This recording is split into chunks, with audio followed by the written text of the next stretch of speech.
여러분들, 제가 첫 시간에 좀 흥분을 하면서 끝났습니다. 근데 아직도 이제 흥분이 여운이 아직 가라앉질 않았는데, 사실 이제 교회 같으면은 이제 이럴 때 이제 제가 찬양을 하나 하고 싶은 게 있어요. 어떤 찬양이냐면 그 찬양 있잖아요. 하나님께로 더 가까이 갑니다. 고통 가운데 계신 주님, 변함없는 주님의 그 큰 사랑, 영원히 주님만을 섬기리.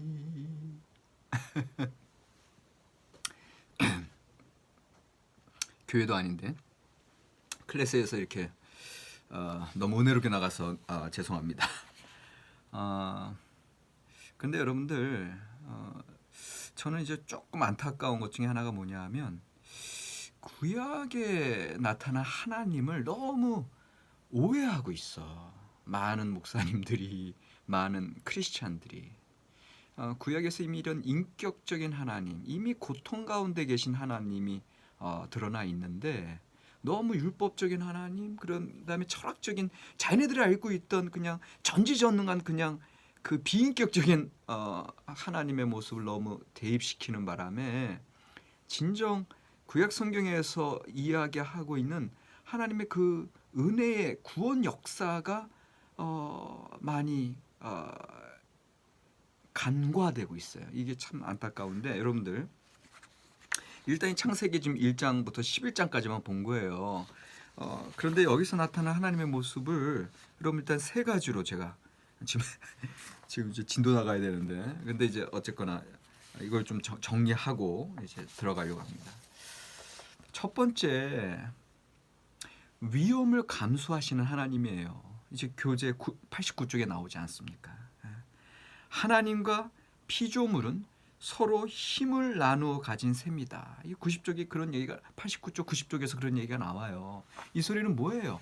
하나님께서 이 태초에 천지를 창조하시고 그 계속된 창조의 역사를 당신의 형상을, 하나님의 형상 따라 지음받은 인간들에게 맡기신 겁니다. 이거 자체가 그 인간이 사실은 하나님이 다 아셔 모르셔. 이런 잘못된 선택, 선악과 따먹을지 그걸 왜 모르셔. 그럼에도 불구하고 인간을 꼭두각시로 로봇으로 창조하지 않으셨기 때문에, 이 인간에게 하나님께서 기대하시는 바가 계시기 때문에 하나님께서는 위험을 감수하고 계신다. 이게 첫 번째 창세기에서 보는 하나님의 모습이고요. 두 번째는 아까 제가 여기 책에서 계속 강조했던 것, 하나님께서 스스로 당신의 자유와 권능을 제한하셨다는 사실. 그래서 이 세상 속에 그냥 들어와 계시고 이 세상을 붙들고 계시고, 오히려 이 세상에 정말 당신의 그 정의의 성품으로, 거룩함의 성품으로 심판할 수밖에 없는 그것을 제한하시면서 계속해서 은혜를 베푸시는 그런 하나님의 모습. 그리고 끝으로 세 번째, 가장 결정적으로 고통 가운데 계신 주님. 이게 구약에 나타난 그 하나님의 어떤 신론의 절정. 왜? 신약 성경에 나타난 그 십자가, 그 하나님의 모습과 직결되어 있기 때문에 예수 그리스도 십자가에 달려 돌아가실 때 제일 고통스러워하신 건 하나님 아버지셨다고 하는 거. 고통스러워하시는 하나님의 모습, 이게 하나님이 계속해서 슬퍼하셔야만 한다는 것을 의미한다. 우리 교재 112조. 그러니까 이런 하나님의 모습이 다분히 여러분들 인격적인 그 아버지 하나님의 모습, 인격적인 부모로서의 그 자식들을 늘 연연해 하시는 모습. 당연히 아버지 그 단지 아버지 하나님의 모습만 있는 거 아니에요. 레켐 라쿰, 뭐라 그랬어요? 자궁, 어머니의 자궁을 의미해요. 긍휼히 여기신 자비하신 하나님. 그건 또 하나님 그 이단 하나님의 교회 그 어머니 하나님과 그거 말고 하나님 어머니. 그런 우리 이 정말 인격적이고 부모님과 같은 그 하나님의 모습이 이미 구약 성경에 그 하나님의 그 사랑 가운데 흘러가고 있다는 거 이제 여러분들 꼭 기억해 주시면 좋겠습니다. 자, 이제 3장 약속의 체결, 위기 그리고 성취. 창세기 12장부터 50장 이 족장사가 시작되는데 이 족장사 갖고도 이 한 학기가 필요한데 이거 이제 2시간 만에 이제 맞춰야 되는데, 그러나 여기서 이제 여기 책이 또 요약이 뒷부분에 잘 돼 있어요. 그래서 이제 그 부분만 보고도 이제 여러분 충분히 신학적으로 지금 정리가 가능합니다. 걱정하지 마시고 따라오시고요. 그런데 이제 지금 이제 은혜로운 분위기 좋은데, 근데 이제 여러분들 요 122쪽 들어가자마자 서론과 그 다음에 124쪽에 창세기 12, 50장에 대한 비평적 연구 들어가자마자 또 이제 골치가 아파지기 시작합니다. 여기는 아주 다분히 역사 비평적인 관점들이 이제 들어와 있어요. 그래서 족장의 시대도 우리가 정확하게 어떤 시대인지 확정하기도 힘들다. 그 다음에 또 123쪽에 가면은 뭐 이런 족장 이야기, 원역사 이야기와 마찬가지로 창세기 1장, 11장의 원역사 이야기와 마찬가지로 족장 이야기 12장, 50장도 어떠한 사건들 역사를 보기 위해 기록된 건 아니다. 뭐 이런 얘기 나오고 그리고 나서 이제 창세기 12, 50장에 대한 비평적 연구하면은 이제 쭉 그 역사 비평적인 그 이제까지 연구되어졌던 창세기에 대한 자료 비평, 양식 비평, 또 전승사 쭉 이야기, 편집 비평, 종교사까지. 그러니까 그다음에 이제 문학 비평 이제 뒷부분에 나오고, 그다음에 소셜 월드 어널리시스에서 사회 세계 분석까지 이게 135쪽까지 쭉 가요. 그러니까 여러분들 이거 혼자서 읽으시면 여기 읽다가 그냥 이 챕터 다 못 읽고 이제 포기하실 수밖에 없어요. 그래서 여러분들 일단은 여러분들 혼자 읽으실 때는 요 비평 쪽 쭉 넘어가서 135쪽부터 읽으셔도 돼요. 네. 135쪽에 3. 데라의 족보는 이러하니라 해서 이 뒷부분 내용들 중심적으로 이제 보셔도 상관은 없다. 근데 대신 제가 요 부분들을 좀 잠깐 설명을 해드릴게요. 도대체 이게 제 앞에서 이런 개괄적인 역사 비평적인 얘기들이 뭔가.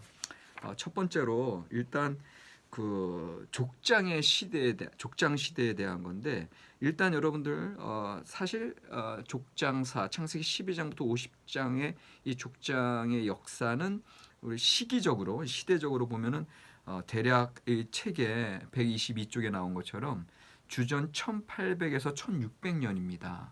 그러니까는 중기 청동기 시대예요. 그다음에 이제 1500년부터 한 1200년까지가 이제 후기 청동기 시대고, 1200년도부터 이제 1000년 쭉 가는 게 이제 왕정 시대 가는 게 철기 시대거든요. 그러니까는 벌써 이런 거 이제 이런 뭐 중기 청동기, 뭐 후기 청동기 이런 얘기 나오면 벌써 여러분들 이런 얘기가 왜 나오나. 근데 사실은 이제 학문적으로 이제 연구하려 치면 그 족장 시대 역사 시기를 이제 얼추 우리 인간의 역사 시기에 맞춰야 되는데, 그런데 이제 무리가 있는 게 뭐냐 하면은 사실 이 족장 시대의 역사는 성경에서만 기록되어 있고 다른 그 외의 다른 문서들 워낙 오래전 역사니까 이걸 증명해 줄 만한 어떤 고고학적인 내지는 어떤 역사적인 물증들 이런 것들을 이제 학자들은 찾게 돼요. 그래서 과연 이 족장 시대 이런 모습들이 사실이었나? 그냥 성경에서만 얘기되어 있기 때문에 좀 다른 근거들을 찾고 싶어 하거든요. 그래서 그런 사실은 노력들이 이제 오경의 신학을 연구하는 초기에, 특별히 이제 여러분들 우리 했던 것처럼 19세기 말에 이제 종교사학파들에게 있어서는 종교사 좀 역사적인 관점들이 강조되기 때문에 이런 것들이 많이 연구가 됐거든요.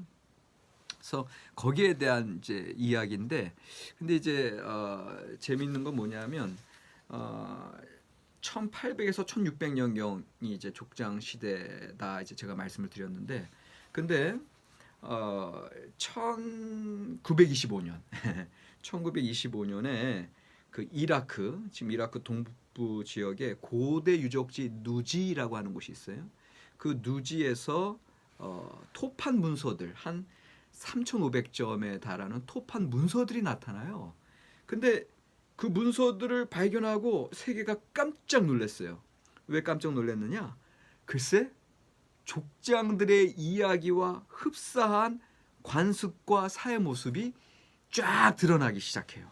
그래서 야 이거야말로 성경에 나타나는 족장 시대를 증명해주는 그런 고고학적 발굴물이다 해가지고 이제 세계가 당시에 이제 들끓기 시작했죠. 그리고 마침 이 시대 이후부터 이제 종교사학파의 어떤 노력들이 이제 또 이 시기에 막 등장하는 시기였고, 그러니까는 여러분들 예를 들면 그 누지 문서에 이런 것들이 나타나요. 아들이 없는 부부가 특정인을 양자로 삼는 거.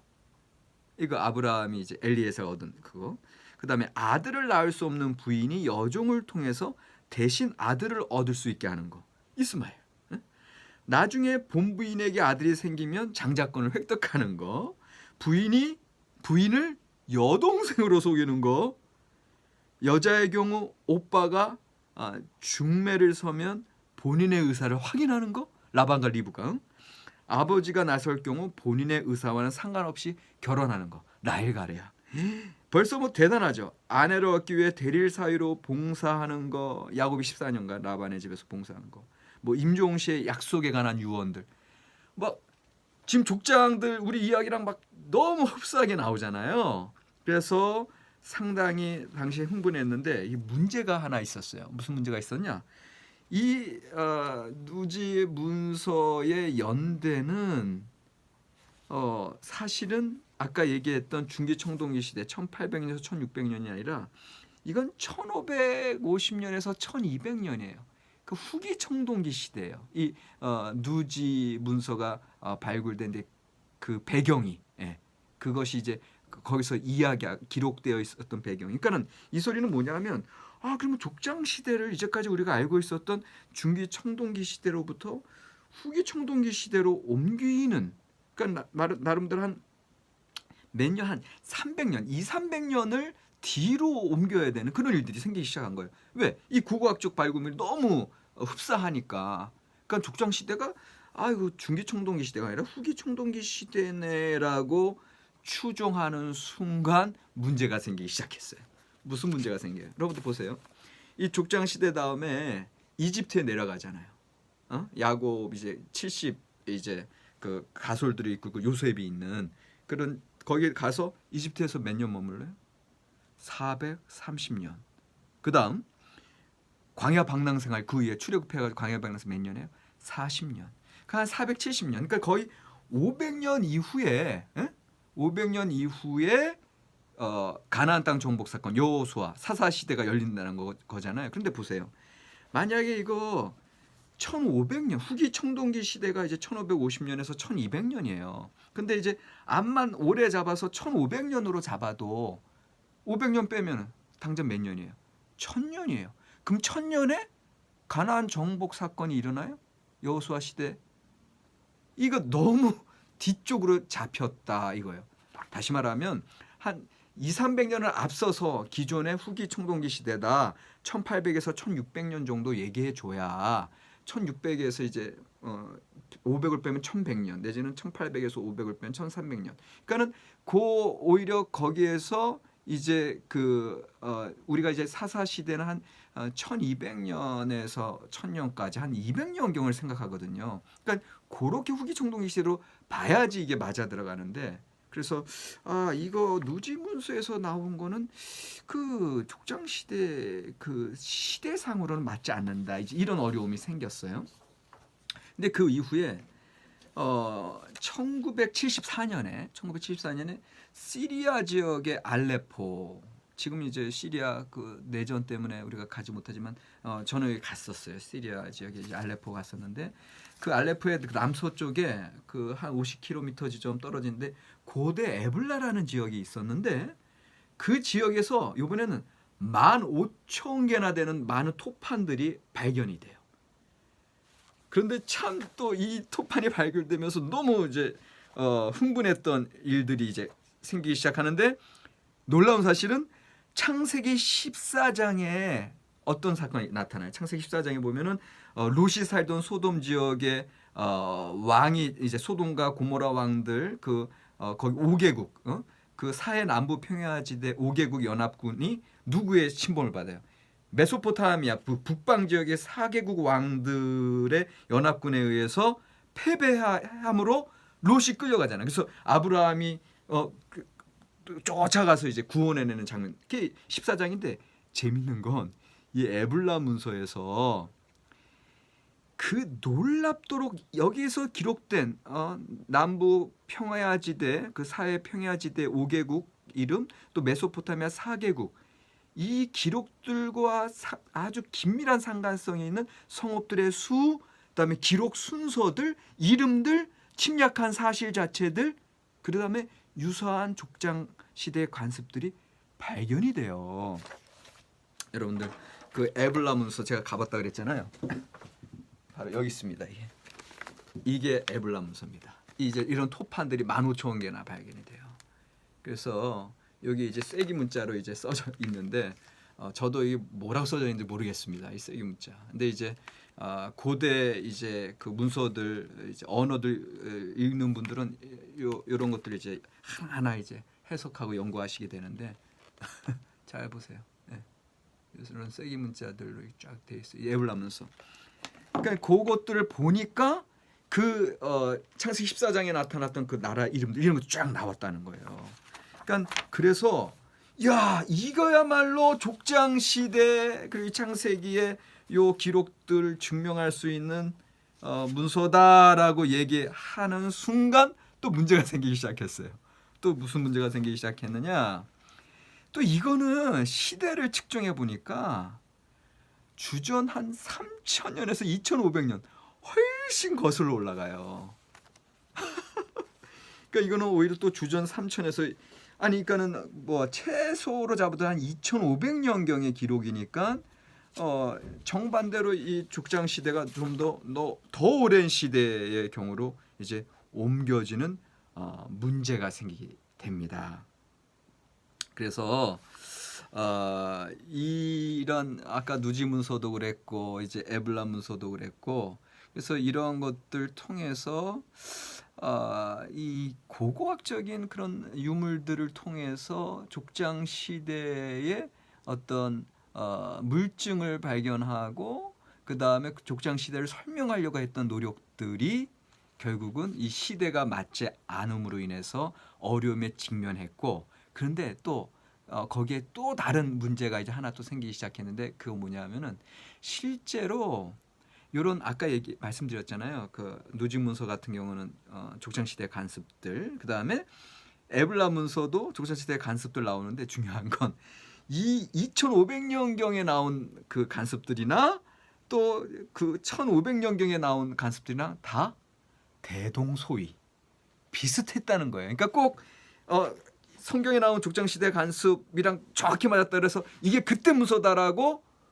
일치시키기에는 너무나 뭉뚱그려서 그 당시의 고대 시대에 특별히 그 청동기 시대를 거쳐서 족장 시대의 간습이 계속 이어져 왔다는 것을 보았을 때 그걸로 이제 추정하건대 이걸로 인해서 정확하게 아브라함 시대, 이삭, 야곱의 시대를 이렇게 바로 연결시킬 수는 없겠다. 이거를 이제 깨닫는 거예요. 그래서 이런 연구들을 통해서 특별히 이제 제가 성서 고고학을 강의할 때 이제 많이 얘기하는 건데 고고학은 발굴이 되면 그걸로 인해서 여러 가지 해석이 가능하고 여러 가지 연결 추정이 가능하나 또 발굴이 안 되면 또 그건 묻혀 있는 거예요. 다시 말하면 고고학적인 유물들은 희소성의 문제가 있어요. 그러니까는 당시에 그 유물들이 1000이면 오늘날 1도 발견 못해요.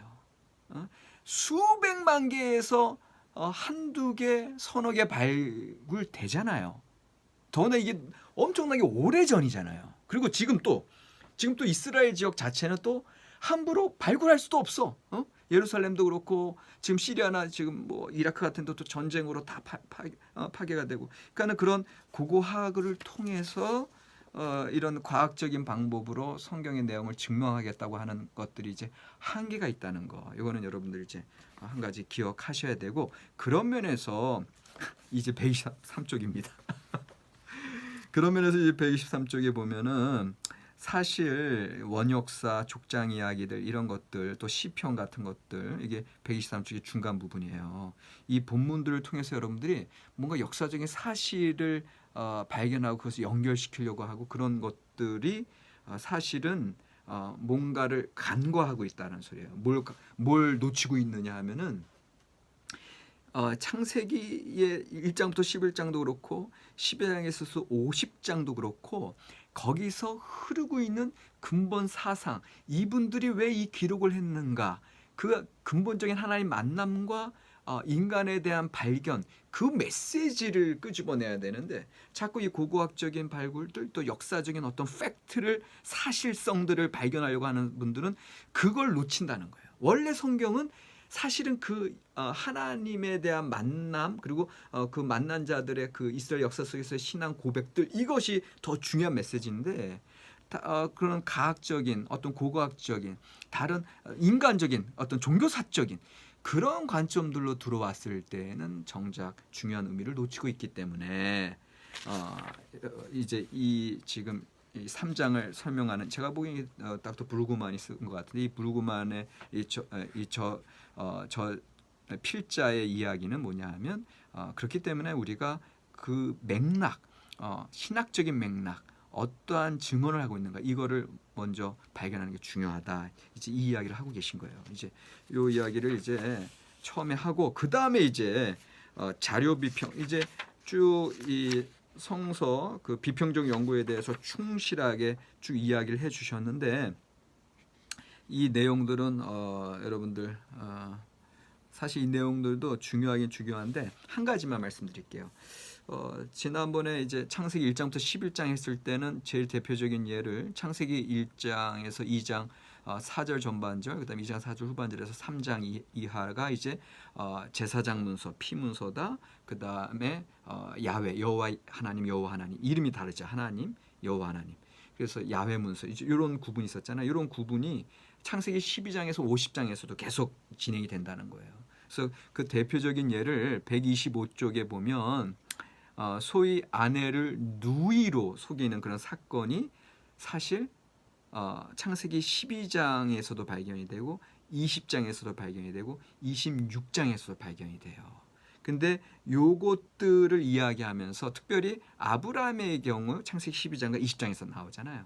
그게 물론 12장은 이제 이집트에서, 그다음에 20장은 이제 그랄 땅 아비멜렉 앞에서 이렇게 나오지만, 그런데 요 자료 비평 학자들에 의하면 이 창세기 12장 요 부분은 야훼 문서, 제 문서, 그러니까는 창세기 2장 4절 이하의 그 야훼 문서. 이 야훼 문서라고 하는 건 상당히 신인 동용론 쪽으로 나오거든요. 그리고 하나님과 인간의 대화 같은 게 자주 잘 나오고, 그 여러분 아시잖아요. 창세기 2장 이하의 3장 쭉 보면은 에덴 동산 선악과 사건, 하나님이 아담아 너 어디 있느냐, 이렇게 신인 동용설, 하나님과 인간이 같은 형상을 입은 것처럼 이렇게 쫙 얘기하는 거. 그게 이제 창세기 12장에도 그런 야훼 문서라고 할 때, 20장은 이게 이제 엘로힘 문서, 새로운 이 문서, 엘로힘 문서가 나오는데, 이 엘로힘 문서의 특징은 이 책에서는 이제 하나님을 경외하는 것 이렇게 나오는데, 이제 윤리적인 그런 관점을 많이 강조해요. 그래서 요 하여튼간 자료 비평적으로 이제 분석했을 경우에는 이 창세기 이제 12장에서 그 50장까지는 또 이 문서, 엘로힘 문서가 하나 더 어떤 여호와를 경외하는 신앙, 그다음에 윤리적인 삶, 이것들에 대해서 강조하는 부분들이 들어가 있다. 요 이야기를 좀 하고 있고요. 그다음에 이제 이제 사실은 헤르만 군켈이 참 오히려 중요한데, 이제 그 양식 비평 127쪽에 이제, 그다음 128쪽에 가면 헤르만 군켈 이야기가 나오는데, 이제 헤르만 군켈의 제일 큰 공헌은 뭐냐면은 이런 족장 이야기들이 하나의 인물 중심이 아니라 오히려 특별한 장소, 또 어떤 출생이나 죽음에 대한 그런 문제에 초점을 두는 짧은 에피소드, 요거를 이제 사가라 그러는데, 사가 영어에서는 무영담, 그다음에 독일에서는 민담, 싸게 이렇게 128쪽에 나와요.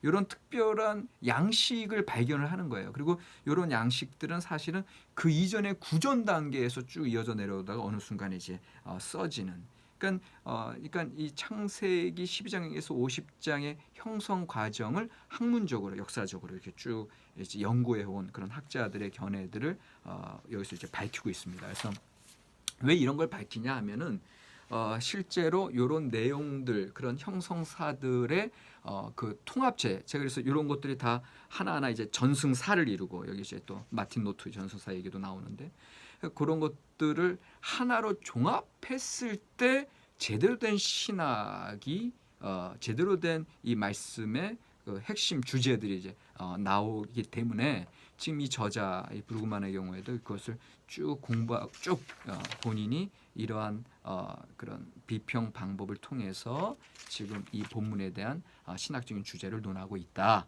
이렇게 얘기하십니다. 그런데 재밌는 건 뭐냐면은 여러분들 이제 이 책을 쭉 135쪽 이하부터 여러분들 앞에 어렵기 때문에 135쪽 쭉 읽으라고 말씀드렸잖아요. 근데 이분이 사실은 문학 비평적으로 읽어요.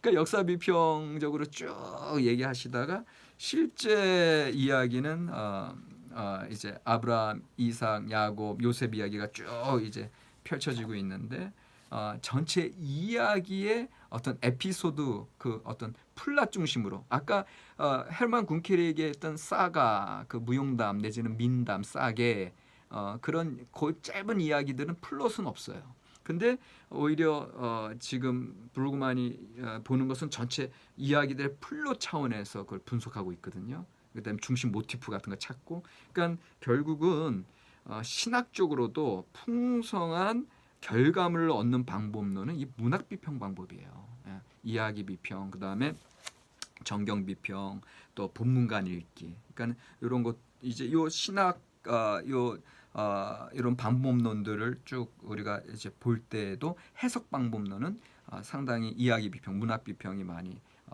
여기 학자들도 적용하고 있구나 이거를 이제 좀 확인할 수가 있습니다. 이건 읽어보면서 여러분들이 나올 수 있어요. 벌써 두 번째 시간 135쪽부터 그러나 지금 많은 부분 지금 섭렵했습니다. 자, 세 번째 시간이 이제 135쪽 이하 나올 거고요. 요 두 번째 시간은 여러분들 숙제하시기 힘들기 때문에 이 두 번째 시간은 숙제를 안 내겠습니다. 이 두 번째 시간은 이제 은혜로 시작했기 때문에 은혜로 끝납니다. 상당히 좋아하시는군요. 자, 이제 좀 쉬었다가 세 번째 시간 하겠습니다.